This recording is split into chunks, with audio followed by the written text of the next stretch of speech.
Riquet à la houppe. Page 58-60, de ligne 1 à ligne 57. Il était une fois une reine qui accoucha d'un fils. Le mot accoucha, ça veut dire elle a eu un bébé. Très laid, pour rassurer sa mère, la fée qui était présente à la naissance lui dit qu'il serait aimable parce qu'il aurait de l'esprit.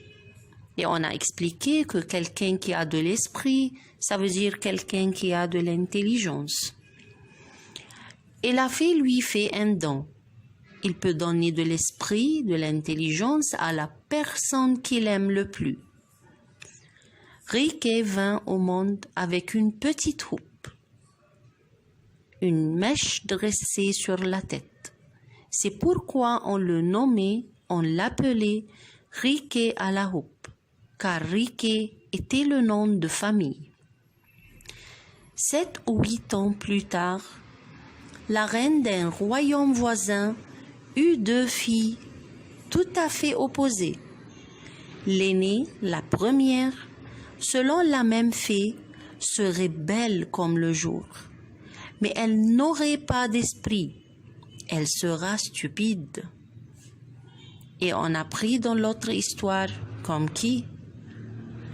Tandis que la cadette, la deuxième, serait très laide, mais pleine d'esprit, très intelligente. La fée fait aussi un don à l'aînée. Elle aura le pouvoir de rendre beau ou belle la personne qui lui plaira.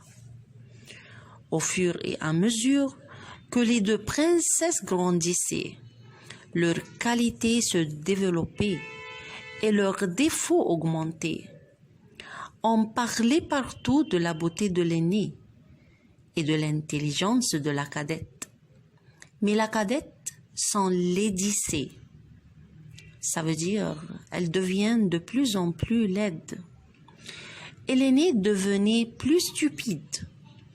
La belle princesse ne répondait à ce qu'on lui demandait ou elle disait une sottise. Elle était aussi maladroite.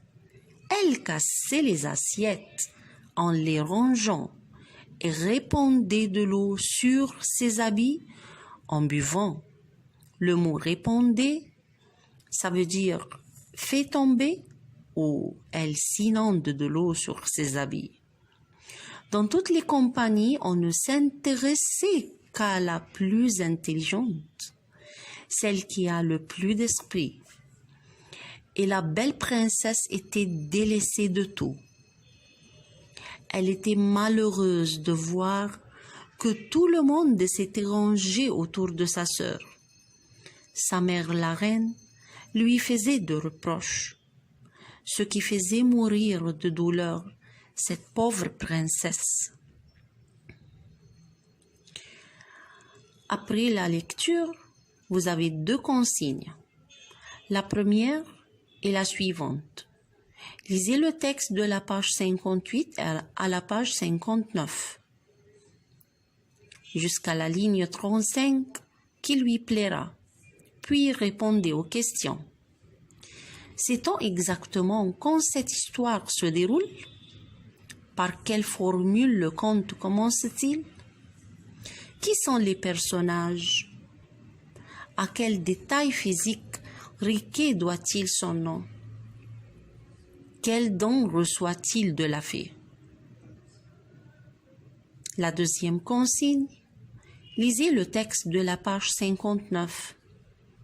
De la ligne 36, à mesure que ces 2 princesses, jusqu'à la ligne 57, cette pauvre princesse.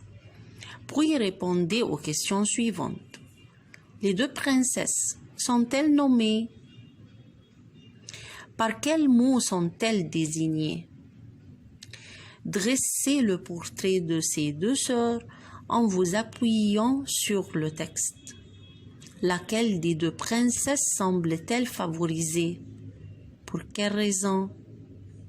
Quels sont les détails qui soulignent ou qui montrent la stupidité de la princesse?